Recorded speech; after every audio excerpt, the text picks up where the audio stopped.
हुआ है कि इस देश के प्रधानमंत्री ने देश की तमाम लोगों को, जनता को लूटने का काम किया और उसी के सरकार में देश के 900 करोड़ रुपया लेकर के नीरव मोदी भाग गए। बीजेपी की ही सरकार में ही देखिए, अभी सहारा इंडिया में देश का तमाम जनता ने जो है कि सहारा इंडिया में पैसा भरने का काम किया था, एक एक रुपया जुटा करके उस सहारा में रखने का काम किया। नमस्कार, मैं मुकेश कुमार, आप देख रहे हैं बीडी न्यूज़ चैनल।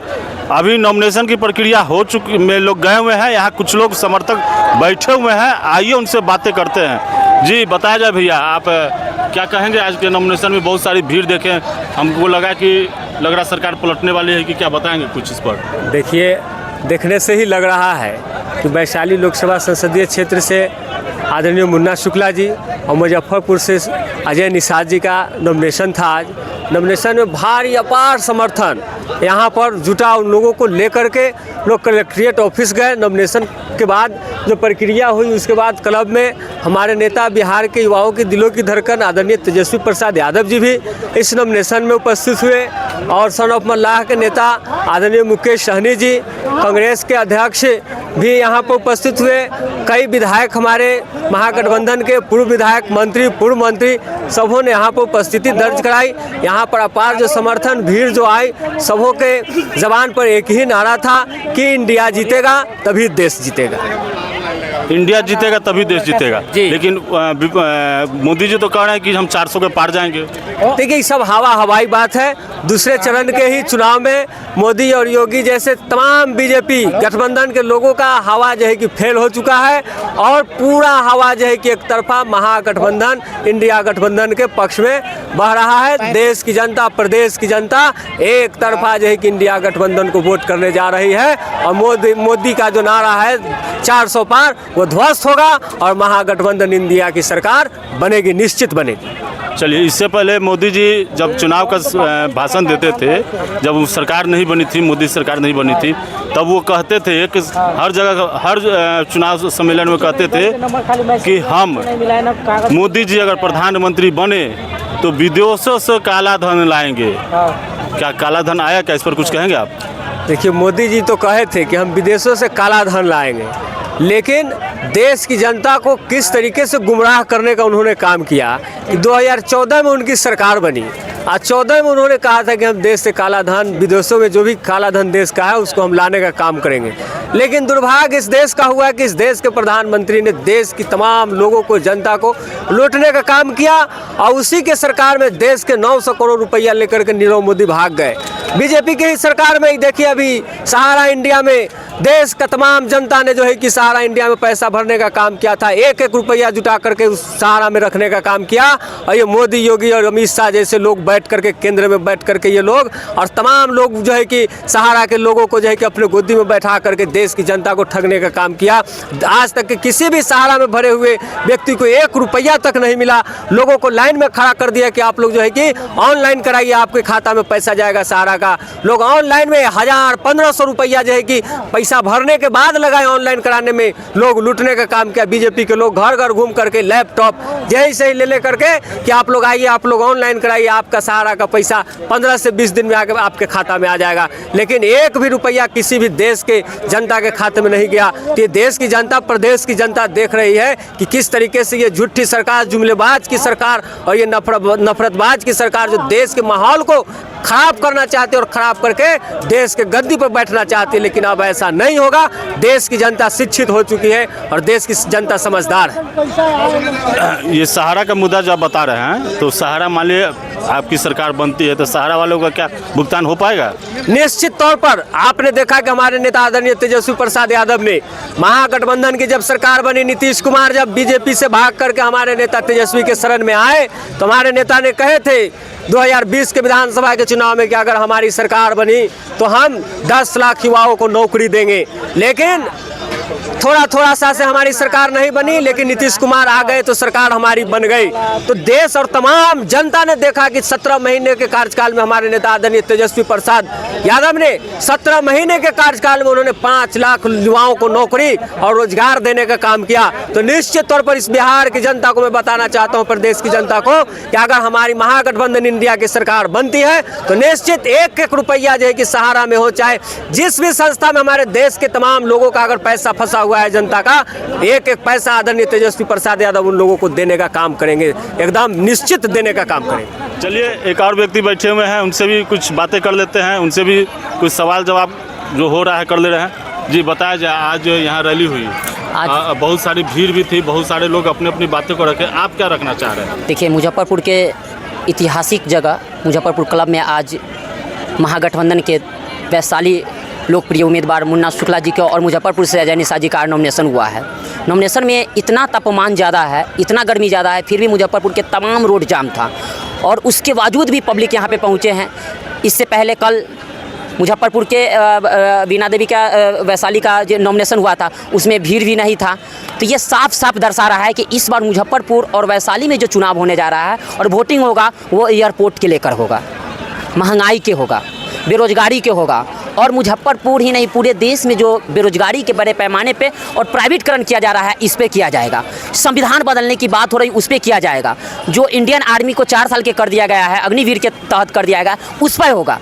क्योंकि 4 साल जो 18 साल में ज्वाइनिंग करेंगे, 22 साल में जो रिटायर हो जाएंगे, वही बच्चा इस देश का क्रिमिनल बनेंगे। और 25% ये तो कोई ज़रूरी नहीं कि 18 साल में ज्वाइन करें, उम्र सीमा 20 साल भी हो सकती है, 22 साल भी हो सकती है। एक्चुअली अगर 22 साल में करते हैं तो 26 साल में रिटायर हो जाएंगे। 26 साल में जब रिटायर हो जाएंगे तो वो जब घर पे आएंगे तो वो कौन काम करेंगे? क्योंकि उनके पास सभी हथियार चलाने का लगभग तजुर्बा पता चल जाएगा। उस स्थिति में वो क्या करेंगे? वो क्रिमिनल बनेंगे, गुंडा बनेंगे, या किसी देश से समझौता करके। मोदी जी तो कह रहे हैं कि अग्निवीर से जब रिटायर होंगे तो हम नौकरी अलग विभाग में देंगे। तो फिर वो जब इस तरह का योजना है तो फिर पर्दाफाश क्यों नहीं करते हैं? उनका बिहार पुलिस में आरक्षण मिलेगा, 10,000 बहाली आएगा, जिसमें से 2500 सीट सिर्फ अग्निवीर के लिए रखा जाएगा, बैंक में जो बहाली आएगा उसका रखा जाएगा। ये पर्दाफाश क्यों नहीं करते? आखिर 25% अग्निवीर के माध्यम से जो परमानेंट होगा वो कौन रहेंगे? सिर्फ आरएसएस वाले रहेंगे। आरएसएस वाले रहेंगे तो बीजेपी के तमाम जो लोग जो उसका आगे पीछे करते हैं उन्हीं को परमानेंट किया जाएगा। SC ST OBC या तमाम लोग जो विपक्षी दल में है वैसे लोगों को नहीं किया जाएगा। देश आज़ाद हुआ था उस समय से लेकर अभी तक पहली बार आर्मी के बहाली में यानी कि अग्निवीर में जाति लिया जा रहा है। इससे पहले जाति नहीं लिया जाता था ताकि किस जाति को परमानेंट आर्मी में करना है। 75% उन्हीं लोग को हटाया जाएगा जो SC ST OBC और RSS और बीजेपी से मतलब नहीं रखते होंगे। इस बार कुछ लोग कहते हैं कि राम मंदिर के नाम पर हम वोट देंगे। उन लोगों को मैं कहना चाहता हूं कि द्रौपदी मुर्मू जो देश के राष्ट्रपति है उनको इस उद्घाटन में नहीं जाने दिया गया और परिपूर्ण रूप से राम मंदिर का निर्माण भी नहीं हुआ था। और 2024 के लोकसभा के चुनाव के लिए उनको शुभारंभ किया गया कि राम मंदिर के नाम पे वोट मांगा जाए। मैं सनातन धर्म, हिंदू, मुस्लिम, सिख, ईसाई किसी भी जाति धर्म मजहब के विरोध नहीं हूँ, मगर जहाँ पे गलत जो नरेंद्र मोदी की नीति है उसका विरोध मैं करता हूँ।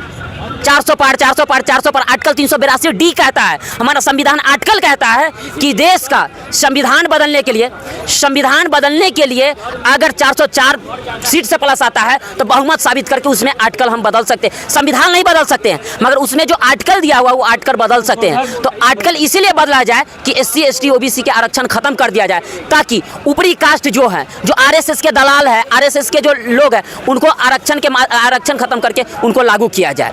ये देश का इमाम है। यही नरेंद्र मोदी जो अपने पत्नी का मंगलसूत्र छीन लिया, आज तमाम लोगों को कह रहे हैं कि मंगलसूत्र कांग्रेस आएगा तो छीन लेगा।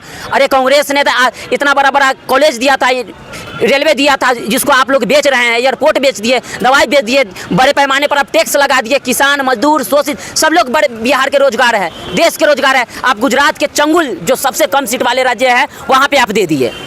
इससे क्या साबित हो रहा है? देश किस पैमाने पर है? यही दुर्दशा श्रीलंका के था, जहाँ पे 2000 रुपये लीटर दूध हो गया था, 5000 रुपये सिलेंडर हो गया था, यही जाति धर्म मजहब में बांटने के कारण।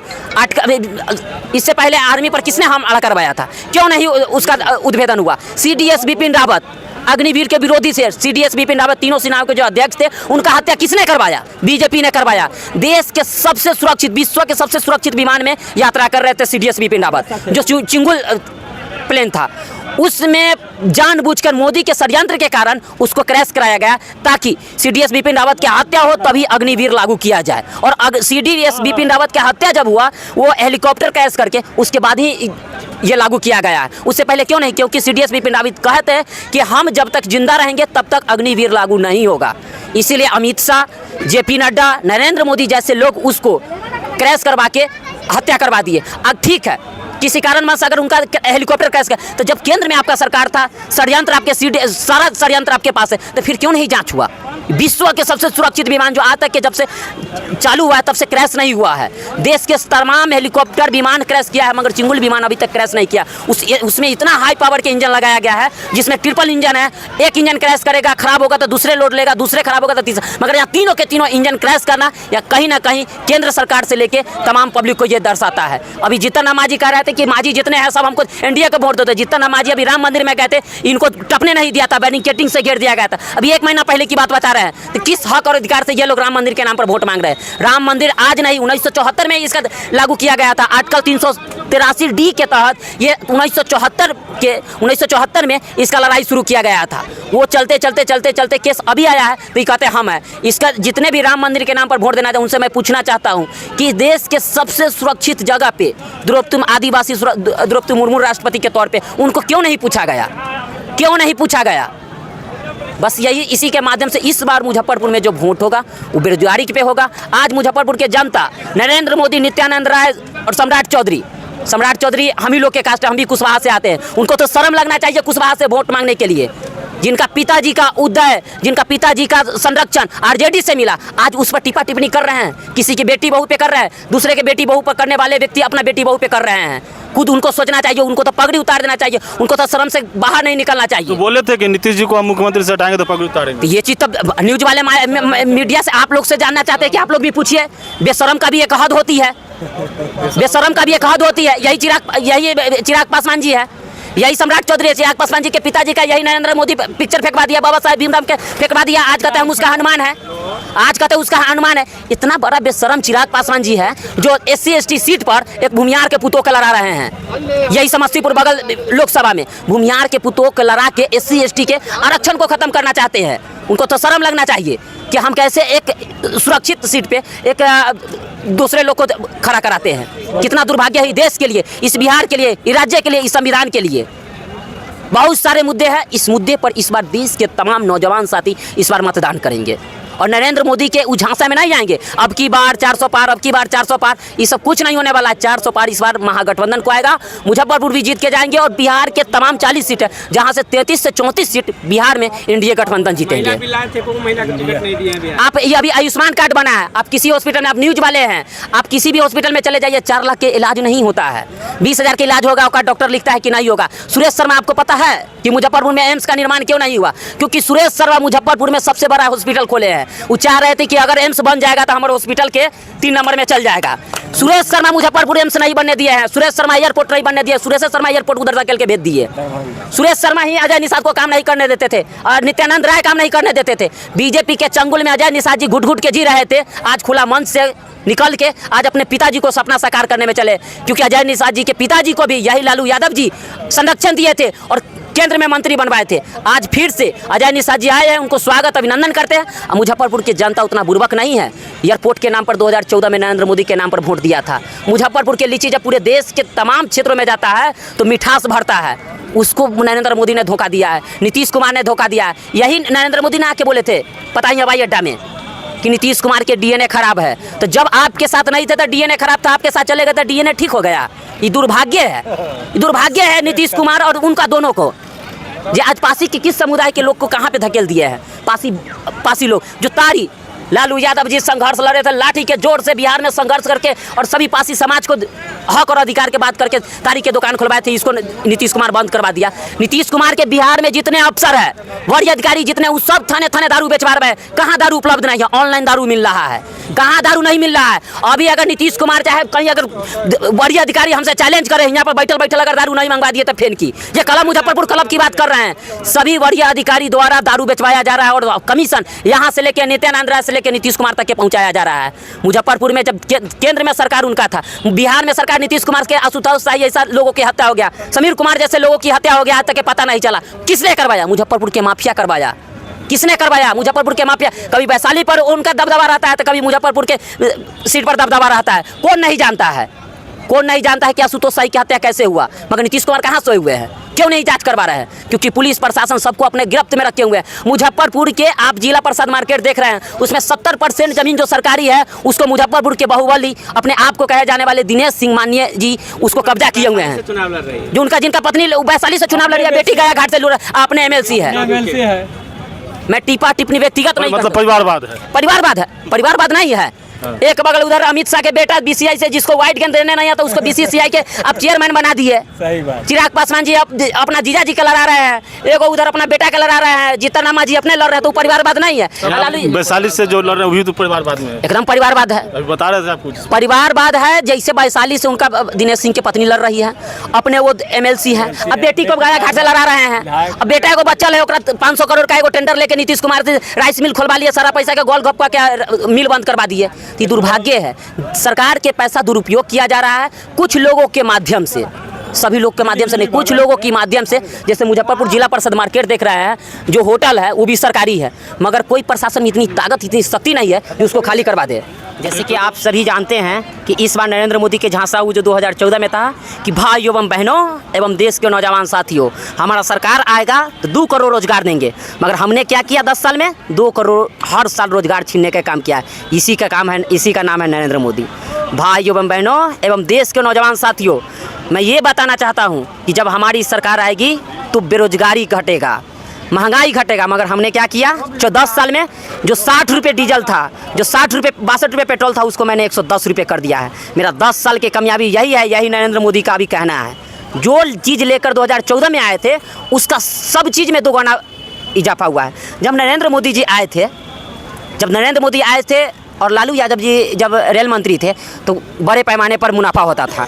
अभी रेलवे का टिकट के 2 गुना कर दिया गया है। जिस ट्रेन में, जिस बोगी में 200 सीटें उसमें 600 लोग जा रहा है, फिर भी रेल घाटे में, क्योंकि वहाँ पे नरेंद्र मोदी के चमचा लोग बैठे हुए हैं। और रेलवे को इसीलिए प्राइवेटकरण किया जा रहा है कि जो आरएसएस के लोग हैं उसी को मैनेजर, उसी को बड़े पोस्ट पे रखा जा रहा है, ताकि SC ST OBC के लोग वहाँ नहीं पहुँचे और संविधान बदलने की कहीं से कोई ज़रूरत नहीं है। जैसे ही सब चीज़ प्राइवेटकरण हो जाएगा संविधान खुद बदल जाएगा। जब सब चीज़ प्राइवेटकरण हो जाएगा तो आरक्षण खत्म होगा, आरक्षण खत्म होगा तो प्राइवेटकरण हो जाएगा। SC ST OBC को बोलने का अधिकार नहीं रहेगा, बैठने का अधिकार नहीं रहेगा, अपना वोट गिराने का अधिकार नहीं रहेगा। बाय द वे, अगर इस बार देश में नरेंद्र मोदी की सरकार यदि बना तो अगले बार से किसी का वोट गिराने का हक और अधिकार खत्म कर दिया जाएगा। चलिए, सुना भाई साहब के, इन्होंने बहुत सी सारी बहुत महत्वपूर्ण बातें कही हैं। अगर इनकी बातों को आप लोग अगर गौर से सुने समझे तो समझ में आ जाएगा कि नरेंद्र मोदी की सरकार क्या कर रही है और क्या करने वाली है। धन्यवाद।